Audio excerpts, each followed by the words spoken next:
जींद से राजकुमार भारती का सभी को नमस्कार। विधानसभा की सरगर्मियाँ बहुत जोरों पे है, सभी के अंदर गर्मी है। गर्मी कहें तो इंद्र देवता की भी अभी तक जो है मेहरबानी नहीं हो पाई है, लेकिन जींद एक ऐसा शहर है जहाँ किसी की मेहरबानी हुई नहीं है। जींद एक ऐसी धरती है जिसने इसकी मिट्टी को सिर पे लगाया, अपने मत्थे पे लगाया, उसको प्रणाम किया, उसको पूरी दुनिया प्रणाम करती है, लेकिन जींद को प्रणाम करने वाला कोई नेता अभी तक हमें नहीं दिखाई दिया। आज हमारे साथ महावीर गुप्ता जी हैं। महावीर गुप्ता जी की बात करें, महावीर गुप्ता जी के पिताजी बहुत बड़े अच्छे नेता थे, बहुत बढ़िया उनकी एक पहचान थी। आज वो हमारे साथ हमारे बीच में नहीं है, लेकिन इतना ज़रूर बताएंगे जो प्रभाव उनका था जींद के किसी भी नेता का नहीं दिखाई दिया कभी। हम 94 से पत्रकारिता कर रहे हैं, काफ़ी इंटरव्यू उनके के बड़े प्रभावशाली इंटरव्यू होते हैं। महावीर जी नमस्कार। नमस्कार राजकुमार जी, कैसे हो? बिल्कुल एकदम बढ़िया महावीर जी। महावीर जी एक बात बताइए, आजकल जो है विधानसभा का दौर चला हुआ है जी, और कांग्रेस की टिकट पर हर जिले में 90 की 90 विधानसभा सीटों पर 20+ टिकटार्थी बैठे हैं। पता नहीं किसको टिकट मिलेगी, सभी जोर लगा रहे हैं, तरह तरह की वेशभूषाओं में, तरह तरह के कोई पद यात्रा निकाल रहा है, कोई कुछ कर रहा है, कोई जो जिसके मन में आया भाई टिकट की एक लालसा, टिकट मिल जाए किसी तरह। क्या रहेगा जब टिकट मिलेगी और जो उनकी उम्मीद से बाहर चला गया वो व्यक्ति क्या करेगा? देखिए राजकुमार जी, ऐसा है, हरियाणा के विधानसभा चुनाव बिल्कुल सर पर है और हरियाणा के अंदर बीजेपी के शासन को 10 साल हो चुके हैं। जनता बीजेपी के शासन से उब चुकी है। आज हर वर्ग के अंदर नाराज़गी है बीजेपी से। आज आप देखिए, किसान है, व्यापारी है, कर्मचारी है, अधिकारी है, मजदूर है, सब सड़कों पर आ रहा है और ये सरकार उनकी बातें सुनने की बजाय उनके ऊपर लाठियां बांध रही है, उनकी सुनवाई नहीं कर रही। इसलिए आज हरियाणा का पूरा वर्ग सरकार के खिलाफ है और कांग्रेस पार्टी की हवा चल रही है। हमारे आदरणीय नेता चौधरी भूपेंद्र सिंह हुड्डा जी, दीपेंद्र हुड्डा जी हर गांव के अंदर जा जाकर, शहर के हर वार्ड के अंदर जा जाकर कांग्रेस की नीतियों का प्रचार कर रहे हैं। इसलिए टिकट मांगने वालों की लंबी लाइन है। लेकिन हम तो यही कहते हैं, चाहे कितनी लंबी टिकट की लाइन हो, पार्टी जिसको टिकट देगी हम उसका साथ देंगे। अगर पार्टी ने मेरे को उम्मीदवार बनाया तो मैं चुनाव लड़ूंगा और नहीं पार्टी का जो आदेश होगा हम उसको मानकर चुनाव में उसकी मदद करेंगे। गुप्ता जी, ये बात तो एक मैं कहूँगा अपने चैनल के माध्यम से कि इस परिवार से मंत्री तक निकले और अच्छा प्रभाव रहा है, प्रशंसा भी है, तो क्यों ना फिर आपके आला कमान ने, पार्टी ने देखना चाहिए कि पुराने नेता हैं और पकड़ भी है, काफ़ी गाँव के अंदर जो है आपकी अच्छी पकड़ है, आप जाते रहते हैं, पब्लिक से मिलते रहते हो, तो फिर कहीं अनदेखी हो गई तो? नहीं, देखिए, ये पार्टी हाईकमान का जो आदेश होगा वो सर माथे होगा, इसमें अनदेखी वाली कोई बात नहीं है। मुझे तो पूरी उम्मीद है हाईकमान मुझे उम्मीदवार बनाएगा, लेकिन अगर कोई अच्छा साथी अगर आता है, इसमें अनदेखी वाली कोई बात नहीं है। हम तो पार्टी के कार्यकर्ता हैं, जो नेताओं का आदेश होगा वो मानेंगे, वही मानेंगे। जींद के अंदर आज तक किसी भी नेता ने ऐसा कोई कार्य नहीं किया जो सराहनीय हो। जींद ने सभी नेताओं को दिया है, लेकिन जींद में अभी तक किसी प्रकार का कोई विकास नहीं आया।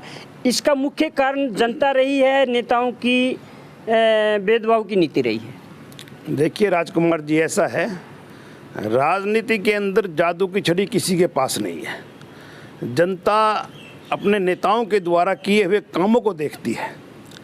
हम जींद से, मेरे पिताजी ने आज से 50 साल पहले राजनीति शुरू की थी। इतनी लंबी राजनीति एक ही पार्टी से और एक ही हलके से, हरियाणा के अंदर कोई 1-2 आदमी ही मिलेगा जिसने इतनी लंबी राजनीति एक ही हलके से की हो। अगर काम शुरू से आखिर तक जींद हलके से राजनीति की, और अगर काम ना किए होते, कोई मिसाल ना छोटी होती, तो जींद की जनता क्या, किसी भी हलके की जनता किसी नेता का इतना लंबा साथ नहीं देती राजनीति में। जब भी वो सरकार के अंदर रहे, उन्होंने तो ऐसी ऐसी मिसालें कायम की है और जींद के अंदर बड़ी यादगार बनाई है। जींद के अंदर किसान के खेत के लिए पानी का इंतजाम करना हो, साथ साथ माइनर निकलवाई, नहर से सीधा मोगा लगवाया, शहर के अंदर जहाँ जहाँ पानी की कमी थी ट्यूबवेल की व्यवस्था करवाई, क्योंकि आदमी को जीने के लिए सबसे ज़रूरी पानी है। पानी के बगैर आदमी क्या, दूसरा जीव जंतु भी जिंदा नहीं रह सकते। इसलिए पानी की समस्या का समाधान उन्होंने करवाया। ठीक है, उसके बाद शहर बढ़ गया और आज फिर पानी की समस्या खड़ी हो गई, क्योंकि जो शहर गांव आबादी बढ़ती जाएगी समस्या बढ़ती जाएगी। और तो जींद के अंदर कितने स्कूल अपग्रेड कराए, हॉस्पिटल को अपग्रेड कराया। आज आदमी की जो सबसे मूलभूत सुविधा है, जिसको हम बेसिक नीड्स कहते थे, रोटी कपड़ा और मकान, उसको तो इंसान ने अपने माध्यम से, सामाजिक संस्थाओं के माध्यम से, सरकार के माध्यम से, वो ज़रूर तो आज हरियाणा के अंदर हरियाणा के लोगों को की नहीं रही। लेकिन आज उसके अलावा जो हमारी बुनियादी समस्याएं बन गई हैं, शिक्षा और स्वास्थ्य, जिसकी आज बड़ी भारी हम कमी महसूस कर रहे हैं। और जब जी गुप्ता जी को सरकार के अंदर काम करने का मौका मिला, चाहे लड़कियों की शिक्षा का हो, चाहे दूसरी शिक्षा का हो, चाहे तकनीकी शिक्षा का हो, उन्होंने हर तरह का इंतजाम अपने समय में करवा कर दिया है। कॉलेज बनवाए, स्कूल अपग्रेड करवाए, ITI बनवाई। और जहाँ तक स्वास्थ्य की बात है, मेडिकल को इसको हॉस्पिटल को अपग्रेड करवाया, यहाँ डॉक्टरों का इंतजाम कराया। और तीसरी जो आज मैं समस्या समझता हूँ हरियाणा के लोगों की, वो सुरक्षा की है। गुप्ता जी जब मंत्री होते थे, किसी की हिम्मत नहीं थी गरीब आदमियों को तंग कर दे, लैंड ऑर्डर को पूरा मेंटेन करके रखते थे। आज लैंड ऑर्डर की क्या समस्या है, आज जगह जगह फिरौती मांगी जा रही है, मर्डर हो रहे हैं। ये वास्तविकता है। तो लोग, इसीलिए लोगों की निगाहें हमारे ऊपर हैं। लोगों ने हमारा काम देखा है, और हमारा काम देखने के बाद जींद हल्के की जनता हमें चाहती है। और इसीलिए कहते हैं गुप्ता जी का वोट बैंक है। अरे जिस आदमी ने काम करे होंगे वोट बैंक उसी का होगा। तो इसीलिए आज हल्के की जनता की निगाहें हमारे ऊपर हैं, और वो कहते हैं गुप्ता जी टिकट लेके आओ, हम इलेक्शन को एक तरफा आपके हक में कर देंगे। चलो बात हम फिर जनता की कर लेते हैं। आजकल हर नेता, चाहे वो कितना ही बड़ा हो कितना ही छोटा है, जनता को लुभाने के तरह तरह के हथकंडे, तरह तरह के विकल्प वो अपनाते रहते हैं, करते रहते हैं। तो आपके दिमाग में ऐसी क्या योजना है जींद के इस सीट के लिए, भाई दोबारा से वो लोग आपके नज़दीक आएँ, वो लोग आपको और बढ़ावा दें और साथ में दूसरे को भी सपोर्ट करें? ऐसी कोई योजना दिमाग में हो जिससे कि जींद एक बार फिर चमके? देखो राजकुमार जी, ऐसा है, ये तो राजनीतिक लोगों का स्वभाव है। और जो इलेक्शन के दिन नज़दीक लगते हैं, वो तरह तरह की लुभावनी बातें राजनीतिक लोग करते हैं, पार्टियां भी करती हैं। लेकिन हम कभी लोगों के बीच में जाकर झूठ नहीं बोलते, ना ही लुभावनी बातें करते, क्योंकि लोगों के बारे में हमारी एक मिसाल है, एक बात का पता है, हमारी करनी और कथनी में कोई अंतर नहीं है। हम जो बात कह देते हैं वो करके दिखाते हैं। और मैं तो कहता हूँ आज सबसे बड़ी समस्या खाली जींद हल्के के लिए नहीं, पूरे हरियाणा के लोगों के लिए है रोज़गार की। आज बेरोज़गारी की समस्या मुँह बाए खड़ी है, और उस समस्या से त्रस्त लोग, आज का युवा नशे की तरफ भाग रहा है। आज बिल्कुल अगर हमारा युवा रास्ते से भटक गया तो देश और प्रदेश का नाश हो जाएगा। आज युवाओं को संभालना बहुत ज़रूरी है। हमारा मेन फोकस यही रहेगा। अगर हमें सत्ता में भागीदारी करने का हिस्सा मिलता है तो हम सबसे पहले युवाओं के लिए रोज़गार का इंतजाम करेंगे। तो इस कड़कड़ाती धूप में हम इंटरव्यू अंदर भी कर सकते थे, किसी वृक्ष के नीचे भी कर सकते थे। हमने कड़कड़ाती धूप में गुप्ता जी का जो इंटरव्यू किया, ये जानबूझ के किया था। देख रहे थे कि कितना ये संघर्षशील हो सकते हैं, कितना आम जनता के बीच में रह सकते हैं, कितना ये पैदल चल सकते हैं। मैं ये ज़रूर कहूँगा, आज एक काकड़ू से हमारे मित्र साथी जो है, नेता साथी जो राहुल के बहुत नज़दीक हैं, काकड़ू से जींद होकर के वो दिल्ली की तरफ रवाना हुए। गुप्ता जी ने लगभग 5 किलोमीटर उनके साथ पैदल चल करके दिखाया है। तो आज हम इनकी एक्टिविटी देख रहे थे।